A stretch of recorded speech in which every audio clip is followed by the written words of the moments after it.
ஒரு 3 பொருள் இருந்தால் போதும். ரொம்பவே வைரலாக போயிட்டுருக்க இந்த மில்க் புட்டிங் செய்கிறதுக்கு ஒரு 1/2 லிட்டர் பால் சேர்த்துக்கோங்க. பால் நல்லா பொங்கி வரப்போ 2/3 கப் சுகர் சேர்த்துட்டு நல்லா கலந்து விட்டுக்கோங்க. இந்த ஸ்டேஜில் 1/3 கப் கார்ன்ஃப்ளவர் மாவு சேர்த்துட்டு அதே கப்பில் தண்ணி சேர்த்துட்டு கட்டி இல்லாமல் கலந்து விட்டுக்கோங்க. இப்போ இதை பாலில் சேர்த்துட்டு சிம்மில் வச்சு பொறுமையாக கலந்து விட்டுட்டே இருந்தீங்கன்னா திக்னஸ் கன்சிஸ்டன்சி மாறிட்டே இருக்கும்.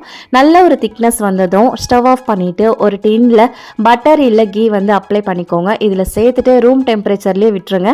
நல்ல சூடு ஆறுனதுக்கு அப்புறமா ஃப்ரிட்ஜில் 1 ஹவர் வச்சு செட் பண்ணி எடுத்தீங்கன்னா அழகாக உங்களுக்கு மில்க் புட்டிங் பைட்ஸ் வந்து ரெடி ஆகிடும். நல்லா அழகாக பைட்ஸ் கட் பண்ணிக்கோங்க. இது இன்னும் எம்மி ஆக்கிறதுக்கு நான் மில்க் பவுடர் எடுத்திருக்கேன். அமுல் கம்பெனி எடுத்திருக்கேன். நீங்கள் எந்த கம்பெனி வேணாலும் யூஸ் பண்ணலாம். மேலே 4 சைடுமே வந்து நல்லா கோட்டிங் கொடுத்தீங்கன்னா அழகாக மில்க் புட்டிங் பைட்ஸ் வந்து ரெடி ஆகிடும். நல்ல எம்மியாக செம்ம டேஸ்ட்டாக வாயில் வச்சோன்னே கரையிற மாதிரி நல்ல ஜெல்லி சாப்பிட்ட ஃபீலாக இருக்கும். மெயினாக இது வந்து கிட்ஸுக்கு வந்து ரொம்ப பிடிக்கும். பிடிச்சா ட்ரை பண்ணுங்கள். மறக்காமல் ஷேர் பண்ணுங்கள்.